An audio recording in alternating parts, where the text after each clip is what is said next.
Raheem Kassam is the editor of Breitbart London. He joins me now from Washington, and many thanks indeed for joining us this evening.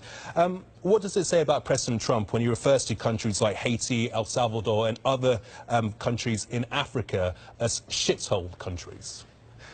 Well, I suppose we'll start with the fact that he's denying having used that language. This is following a meeting in the Oval Office with some Democrats who had just been informed that they weren't getting an amnesty deal for illegal immigrants. So I'm not entirely sure of how reliable it is. Well, he's denying the use of that language, but Democrat Dick Durbin has been a Democrat, has been in Congress for 20 years, said that President Trump did use that language. Are you saying that he's lying?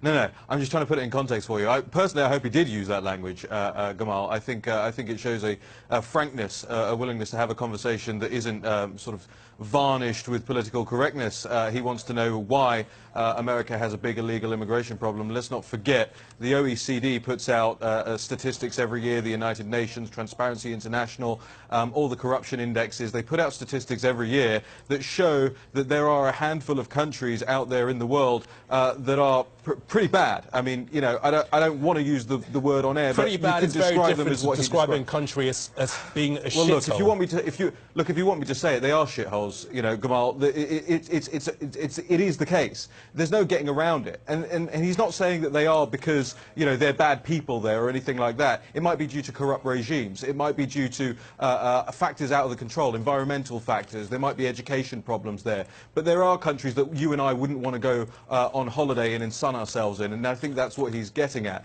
It shouldn't be shocking to anybody that there are horrible places in the world that are horrible for the people who live there to live. And instead of actually getting het up about the phrase used, maybe we've got to ask ourselves, why is Haiti in such a dire situation? Is it appropriate that the United States President should use a phrase describing countries such as Haiti, El Salvador, or countries in Africa as shitholes? You think it's appropriate for a president of a country, a leader of a country, to use that term, to use that phrase? Yeah, well, let's look at Barack Obama, who gave an interview. Let's look at what Barack Obama said about swearing in the Oval Office. He said it's a great thing for presidents to be able to do to relieve stress. Joe Biden, when the Obamacare legislation was passed, described it on live microphone as a big effing deal. So I think the level of appropriateness has already been set by Trump's predecessors on this one. So my answer is, yeah, it's perfectly fine. You think it's fine that... I'm not talking about Barack Obama, I'm not talking about any other leaders. Of course you're not. We're talking about this president describing a country as a shithole country. You think that's fine? Yeah, I think that's fine. OK, what about President Trump saying that he's not going to come to the United Kingdom and open this embassy? What is your thoughts, your reflections on that? Well... Oh, have we lost him? Have we lost Raham? Oh, what a crying shame. Well, we will move on. We've just got a very brief statement, actually, regarding that story about President Trump not coming to the United Kingdom to open that embassy. Raham, are you back? Is he back? Right here. Smashing. I'd just like to get your thoughts on the fact that President Trump has said that he's not going to be coming to the United Kingdom to open the US embassy. Yes, well, I don't blame him. You know, you have a situation whereby Sadiq Khan, as the mayor of London, has really been tub-thumping, trying to get President Trump not to attend, said multiple times he's not welcome in the capital, really fomenting a situation where you might have some riots or street protests if the president came to open that embassy. By the way, I think the president's wrong when he says that the embassy in South London is a bad deal. I think firstly, it wasn't Obama who approved that embassy. It was George W. Bush who approved that embassy. Secondly, it didn't cost the American taxpayer anything because they actually sold off a bunch of buildings to pay for it. So I think he is wrong on that. I think he should have come out and told the honest truth, which is that he doesn't particularly want to visit Sadiq Khan's London, which is the acid attack capital of the world per capita, where you have in the last year soaring knife crime, soaring burglary, soaring rape, soaring youth homicide.